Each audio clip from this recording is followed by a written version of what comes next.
Bonjour, je suis Mélanie Simon, fondatrice d'Expat to Work, le site du succès de votre expatriation pour que vous en deveniez et surtout en restiez les acteurs autonomes sur toute sa durée. Depuis 2 ans, j'accompagne les expatriés en Amérique latine. Je leur en enseigne le fonctionnement en termes de mode de vie en général, de culture, surtout de relations interculturelles et en particulier de travail. Je leur explique comment anticiper au mieux leur expatriation dans ces pays, comment y exprimer leurs talents, comment y continuer leur carrière ou tout simplement comment y rester actifs. Mon rôle est de vous guider jusqu'à l'atteinte des objectifs que vous vous êtes fixés dans le cadre de votre expatriation pour que ce soit une période positive pour vous et que vous la viviez pleinement. Le problème aujourd'hui, c'est que beaucoup d'expatriés vivent cette aventure plutôt comme une contrainte que comme un choix personnel. Et souvent, à un moment donné de leur expatriation, ils ont l'impression qu'elle n'est pas à la hauteur de ce qu'ils en avaient espéré au départ. Peut-être par exemple que vous êtes en train de rechercher des informations sur votre futur pays d'accueil et qu'aucune ne correspond à vos interrogations. Du coup, vous ne pouvez pas vous projeter objectivement dans la vie qui sera la vôtre sur place. Ou bien peut-être que vous vous demandez si vous avez eu raison, voire vous regrettez d'avoir suivi. Vous ne savez pas quoi ni comment faire dans ce pays dont vous ne connaissez peut-être ni la langue ni la culture. Ou enfin, peut-être que vous êtes expatrié par votre entreprise ou expatrié en contrat local et vous voudriez vous faire accepter de votre équipe pour atteindre les résultats escomptés par votre management. Vous vous sentez débordé dans vos nouvelles fonctions à l'étranger, un déséquilibre se crée avec votre vie personnelle que vous ne savez pas gérer. Désolée, mais si je pointe exactement là où ça fait mal, c'est parce que j'ai moi aussi vécu ces situations et les mêmes frustrations que vous. En 2004, tout d'abord expatrié en Angleterre, puis en 2008 envoyé en mission temporaire en Allemagne.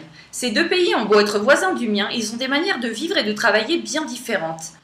À tel point qu'au début, je ne savais pas comment faire pour m'imposer à mon équipe locale et atteindre les résultats attendus par ma hiérarchie restée en France. J'étais déstabilisée, ce qui pénalisait forcément mes performances. Puis en 2010, quand j'accepte de suivre mon mari expatrié au Mexique, sauf que cette fois-ci l'enjeu est différent, je quitte un poste de manager financier, je ne parle pas un mot d'espagnol et je ne connais absolument rien au Mexique. Pourtant, au début, je pensais que comme j'avais un parcours professionnel à 80% international, mon dernier poste étant sédentaire en France, que j'avais toujours été à l'aise à exercer mes fonctions dans la diversité culturelle, que je m'adaptais toujours facilement dans les pays où je devais aller, que ce soit pour voyage personnel ou professionnel, eh bien je pensais que je m'adapterais facilement au Mexique et que j'atteindrais les objectifs que je m'étais fixés en suivant, à savoir continuer ma carrière à l'international. En réalité, toutes mes candidatures restent vaines pendant des mois. Mes contacts que je pensais prometteurs sur place ne me sont d'aucun soutien. Bref, encore plus de frustration, de remise en cause personnelle quant à ma capacité d'adaptation, je me sens inadaptable, ce qui me blesse énormément, et de doute quant à l'intérêt de cette expatriation pour moi. Et un jour, face à mes désillusions, mon désarroi, un ami me dit « Mélanie, est-ce que tu te rends compte? Tu survis ici. » Et il avait raison. Cette situation avait duré des mois et des mois. Je me sentais tellement vide que j'étais devenue fataliste devant mon sort, ce qui ne me correspondait pas du tout. Sa remarque a été un électrochoc. À ce moment-là, j'ai décidé que cette expatriation serait mon accomplissement, j'ai décidé d'en faire quelque chose.